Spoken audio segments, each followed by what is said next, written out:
Hi there. Thank you for tuning into the Minnesota Department of Health Stroke Coordinator 101 training. This training is developed and presented by Stroke Coordinator Jen Wells-Pittman and the Minnesota Department of Health Stroke Program. The training is broken up into 3 modules. The first one is Stroke Coordinator Roles and Responsibilities. Module 2 goes over certification and designation. And Module 3 is Quality Improvement. Upon completion of all 3 modules, you can access a link in the video description to complete a survey for 1.0 contact hours.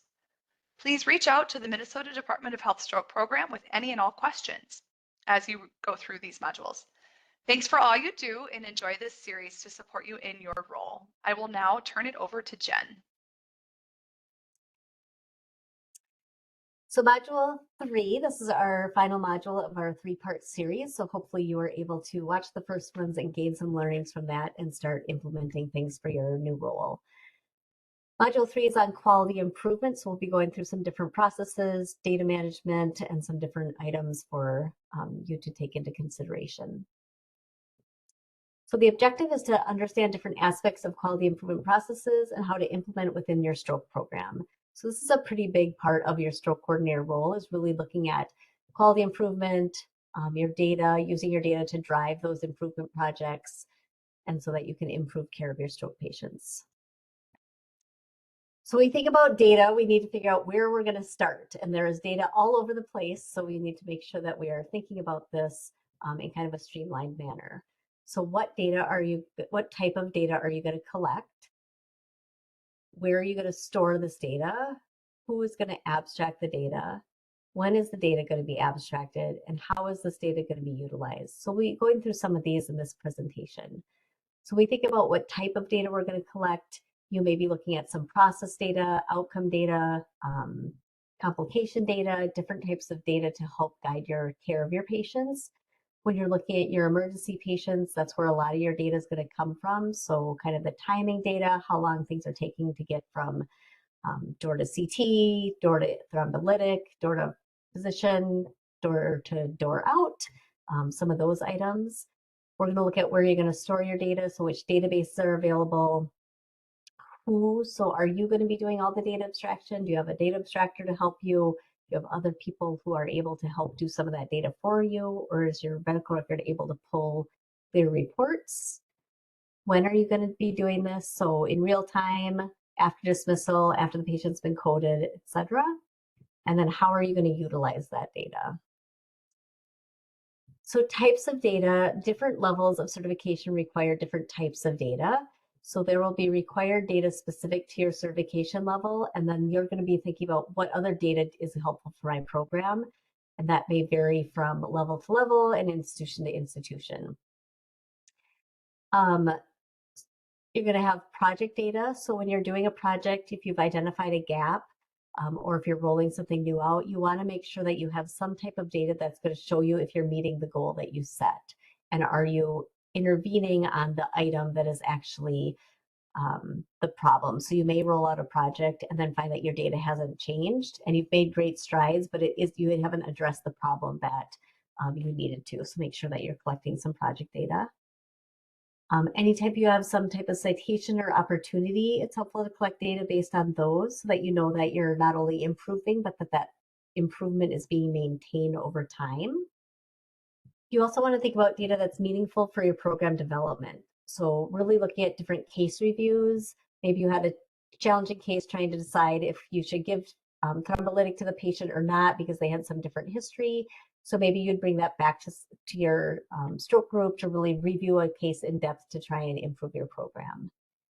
You may want to look at complications or events that occurred with patients so that you can see, was this a complication that was preventable or not? Was this an event that was preventable or not? And look at improving those. And then you really want to make sure you're also collecting intervention data. So IV thrombolytics, thrombectomies, carotid artery stents, other interventions that you may be doing, that you're collecting data on those, not only for complications, but volumes. Are your volumes going up? Are you transferring more patients? And really looking at what your patient population looks like.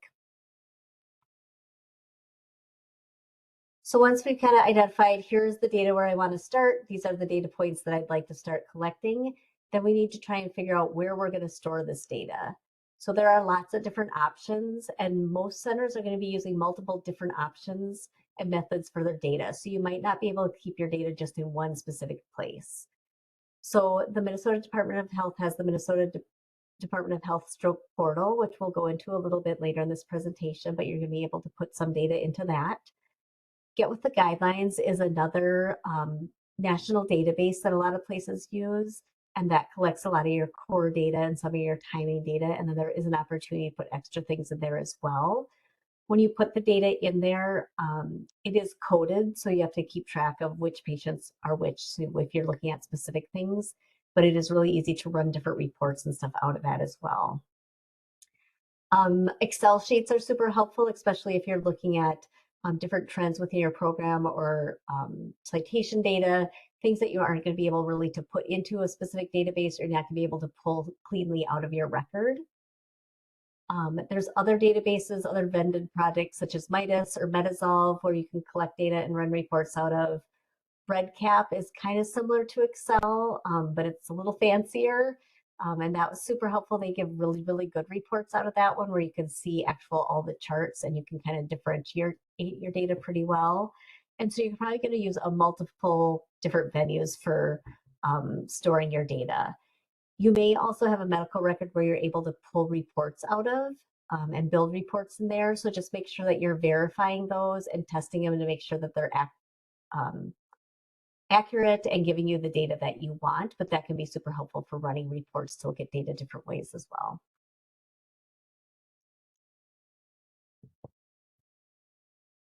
So once you've identified your data and kind of possibly where you might be storing some of your different data, you want to think about who is assigned to abstract the data, and is that multiple people or one person? So what are your patient volumes that might help drive how many people you have working on your data?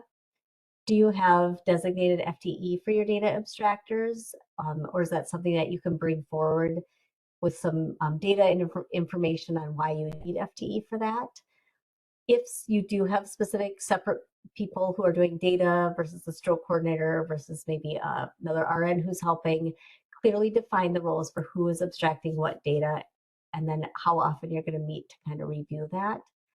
And then make sure you have an iterator reliability process. So when we're doing a lot of this data, a lot of it is going to be manual data. And we want to make sure that we are doing that in a very consistent way. So if you have a data abstractor and a stroke coordinator, maybe you're crossing and each looking at someone else's chart and comparing that data. So rechecking that work, not every single one, obviously, but picking like one a month to review, or a couple a quarter, based on your volumes, where you can really look at, did we abstract the patient the same way? And if not, maybe we both found a different place to find the CT start time. And so then you're going to talk about which place you're going to use, make sure that you're doing it consistently, and really trying to figure out if there's any gaps in that process. It's also helpful if you have a document that kind of keeps all this information. So if you have your ED database that you're collecting all your ED database in, data in, that then you have a resource that says, okay, when I'm looking for the CT start time, this is where I'm looking. I'm looking specifically in the ED or in the CT report, or I'm looking in a specific note that has that information, so that if you were out or that person was out and someone was filling in, they'd at least be able to see where to look for that information, and specifically what information you're putting into that. And I would really recommend doing that with any data that you're doing, is to really clearly outline where the data is coming from, and how you're pulling that data, so that it's very consistent. Looking at reports, once you've captured your data, looking at reports that can be run for projects and citations, really having program that area involved and engaged. And I would really encourage this for all of your data. So even if you're pulling the data and doing the data for them, then you're giving that area back their data. So if I'm running reports on our DORTA IV thrombolytic, I'm going to be sharing that specifically with our ED colleagues, and sharing all the process data with that, so they can see where they may be able to improve things. And then when is the data abstracted? So there may be some data that you want to do in real time while the patient is there, and there might be some data that you're waiting till after dismissal or if the patient's coding has gone through. So when we think about real-time data, this might be patients who are inpatients. It's usually the easiest ones to give real-time data on. Back in Module 1, we shared a resource that you could use that looks at having an Excel sheet with your current patients that are inpatients. What's nice about doing it in real time, even if it's just during the stay, is that you can give feedback to those care providers, the nurses, and the physicians to really address things that may be missed. So if they missed giving a statin or they missed drawing an LDL, you can really touch base with that team and get those things in place for that patient before they dismiss. So real-time feedback is helpful. That also may be when you're going to patient rounds and listening to the care that's being provided. As a stroke coordinator, you're going to have kind of that bigger picture of what is required for all the patients and kind of what your standards are. So it's helpful to occasionally at least go to rounds and give some feedback based on what you're hearing there. When you're looking at data that's abstracted after dismissal or coding, you'll want to know what your coding process is and how long that takes after dismissal. So some places it might be within a few days of dismissal. Sometimes it might be within a couple weeks. And so you want to make sure that you're looking at your primary stroke patients maybe in one bucket and your secondary stroke patients in its second bucket. And then when you're looking at your projects, how often are you pulling that data? So is this a big project that has a lot of patients, so you want to pull your data pretty frequently? Or is it a low volume of patients where if I pull it every week, I'm only going to have one patient, so it's better off pulling monthly? So thinking about which data you're pulling, when you're pulling that, like your core data, you're probably going to pull monthly and then review that. You also may pull it quarterly as well. So just kind of thinking about what those timeframes really look like.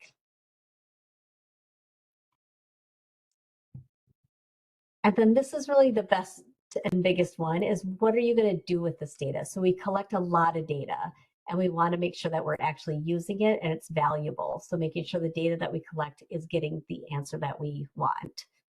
So real-time data is obviously used in real time, and that's going to improve the stroke care of your current patients. A lot of your data, you're going to be looking for trends. So maybe you're pulling your data monthly for how long your door to CT is. And you want to have that in some type of format in a report where you can see that trend over time. So I may look at it this month and our goal is less than 20 minutes for door to CT and we're at 18 minutes. And that's great, but I want to make sure that that's continuing. And so I'm going to monitor that for trends over time and look at our monthly, yearly, quarterly trends to see if we're meeting that goal consistently. I also like to summarize the data to share with the team. So if you have some type of monthly meeting with your groups or every other month that you can share that with, and then also having something that they can share with their teams as well. So you'll have kind of your set group who you're meeting with, but we want it really getting down to that, those people caring for the patients, the bedside RNs, the technologists, the pharmacists, everyone who's caring for those patients as well. It's helpful to put a lot of your core data kind of in a color-coded scorecard. You can use just an Excel sheet for this, and then it kind of gives them a quick overview of, are we in the red, the yellow, or the green? Where do we need to work, and where there might be gaps. It's helpful to give feedback in emails after case reviews, interventions, and complications as well. So if you gave IV thrombolytics and it was super fast and your team did a great job, send an email outlining kind of the case, the patient information, kind of give them a good job for doing a great job. And then also it's important to ask them what went well. So how did you get such a fast time? How did you get it to 20 minutes that you gave your IV thrombolytic? And really hearing back from them. And then it's important to give it feedback on the longer cases as well. So you were at 61 minutes. So what was the delay? Was there anything along that process that you could have changed, or were there a lot of other issues going on that the patient needed blood pressure meds or they needed something else that kind of delayed it? And really looking at that and asking those teams what went well and what could have been done better. And then using that information to trend to see if it was a one-off case or if we're seeing this repeat thing where we're having issues with the orders. That is something that you could intervene and address. And you really want a lot of the data to drive your whole practice. So take that data and use that for performance improvement, really to help improve our stroke care. So here's an example of just a simple Excel sheet where you can see kind of where the data is. So let's say at our last visit from our accrediting body, we had 2 citations, and one was on doing patient education and one was on your thrombolytic assessments. And so then let's say you did baseline data and you pulled that, and you can see you were in the red because our goal for these we set at 90%. And then as you move forward through them, you can kind of see when you hit the green, where you almost were close to the goal, and then where you were in the green. And so it's helpful just to have a quick visual of like where you're at and what you need to be working on. So if you had this with you think like your core data and you have 8 or 10 measures on there, you can really look and be like, all this green, and here's a place where we need to intervene. So this has another example of if you're like your CSDK or your SDK data, if you're primary center, putting those into a spreadsheet monthly, having your data there, and then you can quickly see like, oh, this is all green, but oh, we're really struggling with dysphagia. Or we've kind of seen a little gap in our anticoagulation therapy. And so those are really areas to kind of key in, and this is really easy to see. This is all made up data, but you'd put your original data in there so that you kind of look at that over time.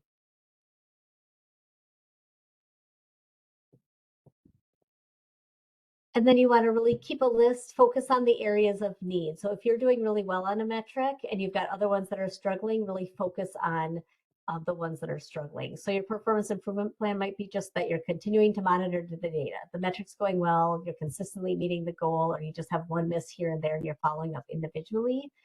But then if you have a metric that isn't at goal and you're seeing that trend, that's where you want to invest your time and figure out the root cause, and then identify meaningful interventions. So this is where it's helpful to start using some performance improvement cycles that we'll talk about here in a second. PDSA, plan, do, study, act cycles are super useful. We'll talk about that in a minute. And really kind of being open to feedback and suggestions. So you may have done something the same way for years and it's worked really well, but really being open to that feedback, the suggestions. If you've rolled out a project and it's not going how you thought it would, to really be okay with saying, okay, we put forward this intervention, it didn't work, and now we need to regroup and figure out again and not take it personally. So talk to those end users who are implementing the things and follow the set processes. It's helpful to provide an annual summary of the stroke program, projects, and accomplishments to share with leadership as well.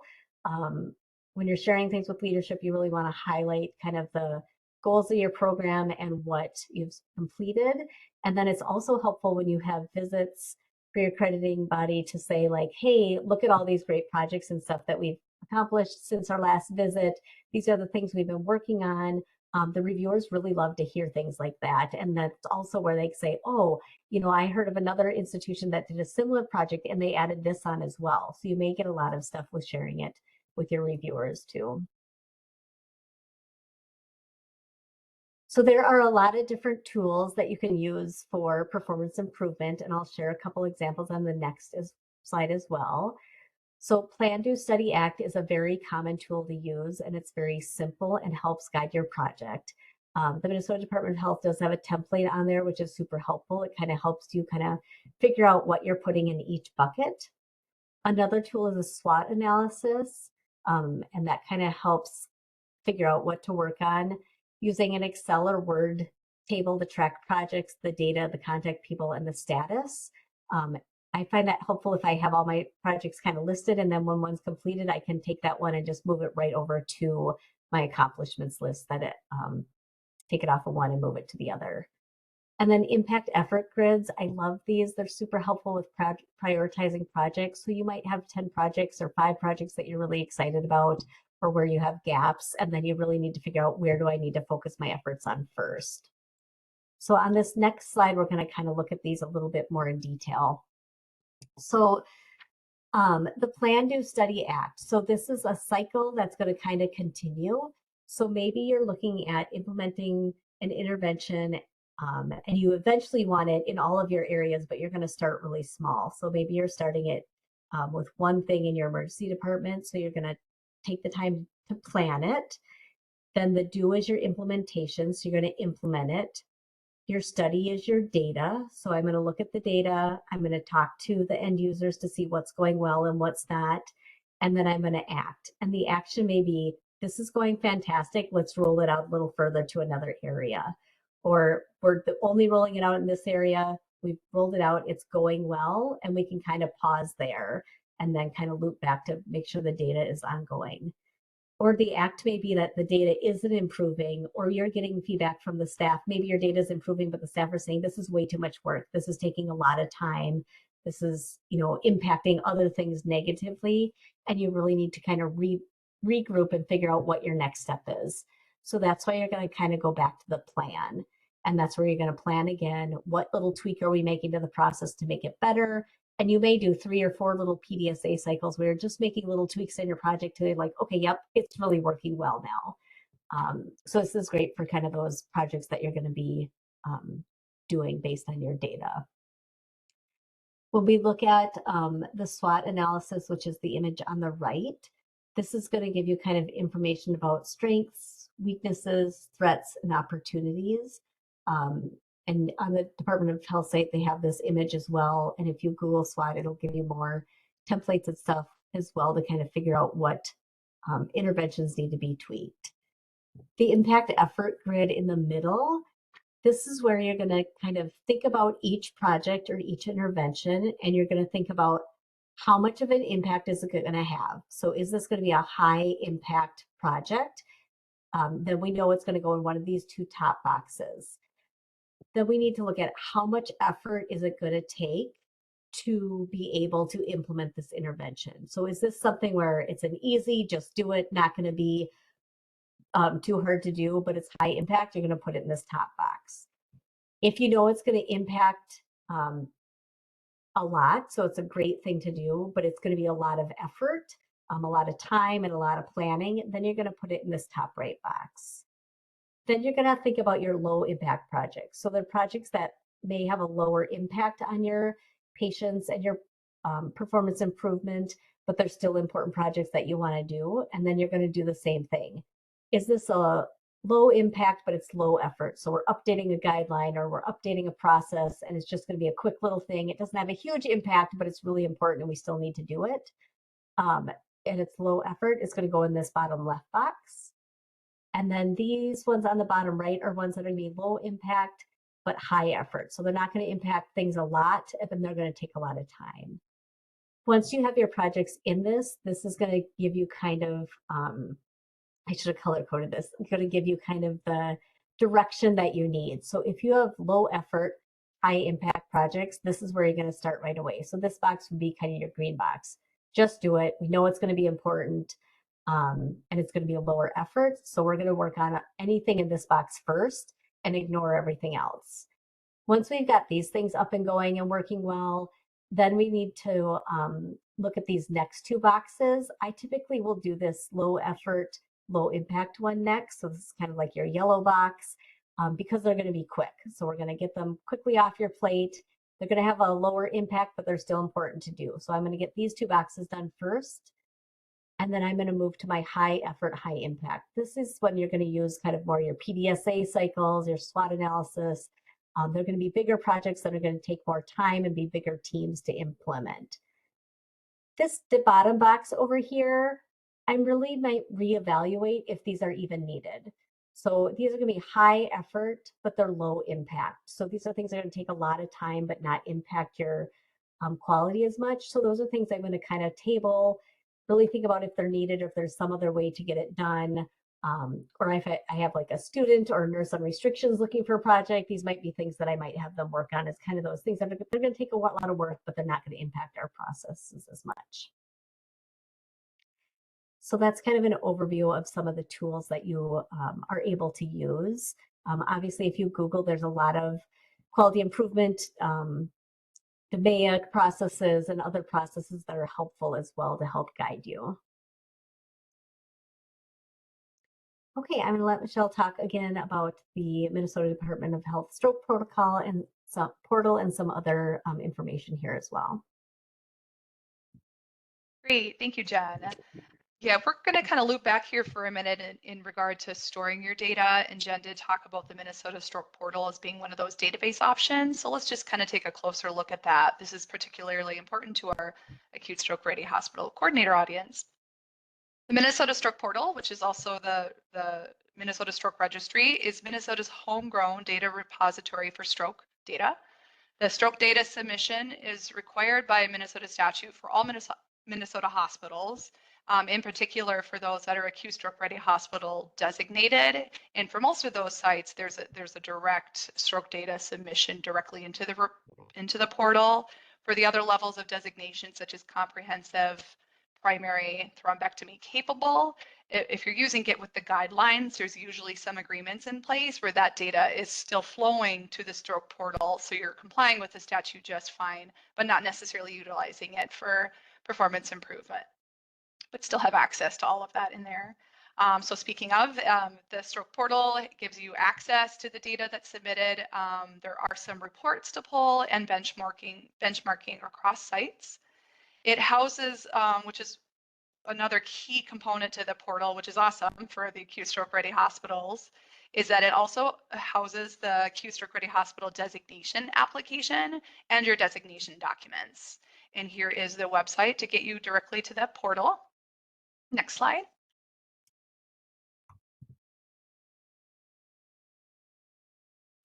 So just another quick look at once we're inside the portal in regard to the data that we're talking about. If you, across the top banner, if you click on reports, that's where you have your access to all the data and reports. And again, this is data that is submitted to the Minnesota Stroke Registry. This is what you will be accessing. There are some canned reports there available to you right away. There are performance improvement reports. These are your door-to metrics, your door to CT, door to CT read, door to needle. There's also, you can also access your kind of your inpatient STK core measures. There's also reports regarding population. So you can pull some quick canned reports on stroke type, arrival mode, transferred versus admitted, and discharge disposition. And that final option there under reports is the broader PI log. So this is a downloadable Excel spreadsheet of all stroke data that's submitted to the registry. And it's pre-calculated metrics. So it's not color coded as nicely as Jen's tools are, but it does have the pre-calculated metrics for you. So that is what you are able to utilize to support any of your efforts. A quick note here that we do have some really exciting modernization and portal upgrades in progress. You'll learn more about that as they become available. And just finally here, this was just kind of a quick look at the portal and data and reports that are available. We do have a subset of portal trainings also in our YouTube channel, so you can check out those, and it's everything from learning how to submit an application to how to pull specific reports, etc. So that's also available for you in your role. Next slide. So we couldn't let this portion go on QI without talking quick too about our MDH Quality Improvement Awards. The award program primary purpose is to recognize and showcase successful QI initiatives throughout the Minnesota stroke system. So this is an award program that's available to our hospitals and our organizations. So thinking about that full spectrum of stroke care from EMS to clinic. In particular, to this audience, the hospitals that are tuning in, it's for all levels. So comprehensive, primary, thrombectomy capable, and our acute stroke readies. If you have an awesome QI project, PI project that you would like to showcase, please send that to the Department of Health through this award program. So what this program also aims to do is provide an opportunity, again, here for hospitals and community organizations to share your QI projects with a broader audience, further a culture of peer-to-peer learning and collaboration, encourage creative, innovative approaches to QI, and it's an opportunity to highlight programs that have begun embedding some health equity in the QI work. And here is a direct link which gives you more information about that award program and how to apply. I think the application deadline is typically in the August-ish timeframe, but do check out that website to learn more details. Next slide. And thought it'd be useful just to show a couple of the example QI/PI projects that have come through this award program. And it's projects around metrics, so door to CT times by working with EMS, increase the patient nursing knowledge around the care of acute ischemic strokes, implementing new thrombolytic therapy and decrease the amount of time between patient arrival to treatment, increased support and coordination for acute stroke ready hospitals and the health system to improve overall care for stroke patients, increasing nursing swallowing screen compliance across all system hospitals, improving time to treatment for patients that experience a stroke while already in the hospital, and big picture, just becoming a designated stroke program that utilizes best practices for identifying stroke patients in a timely manner. So you can see there's any and all types of quality improvement that programs work on, from big picture, becoming designated and what that entailed, and incorporating best practices, all the way down to specific projects around specific metrics. Next slide. Well, as we come to the close of our final module here, this module was focused on quality improvement. We did just want to take another minute to talk about the final tips and takeaways for a stroke coordinator to close up our stroke coordinator training. And just to really know that stroke program management is a team effort. It often feels as the coordinator that all program areas are on your shoulders. But do take a minute to think about this as a team effort, and hopefully this helps through this training to think about ways to incorporate the broader team.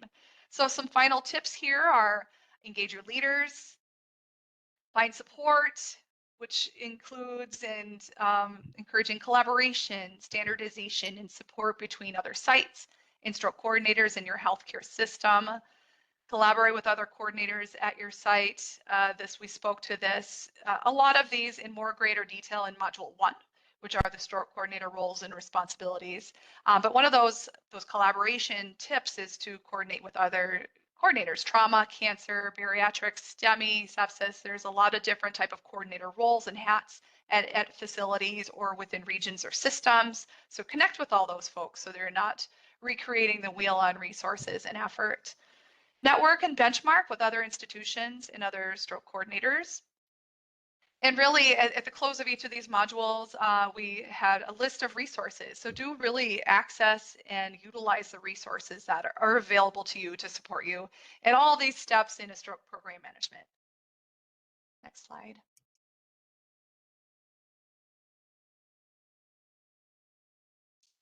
In a kind of a final closing resources slide here, just plopped in here our stroke program website. And here's just a quick view of that. So here's all the different program areas that you can tune into to find more resources in each of those areas. We always highlight the program resources website. That's where all the kind of the tools and the resources live for designation. And also, again, here for references, the Minnesota Stroke Portal website. Next slide.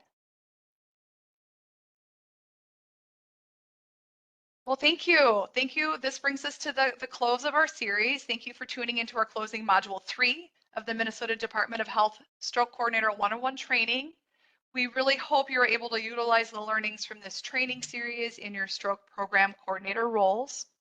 Upon completion of all 3 of the training modules, you can access a link in the video description to complete a survey for 1.0 contact hours. Please reach out to the Minnesota Department of Health Stroke Program with any and all questions.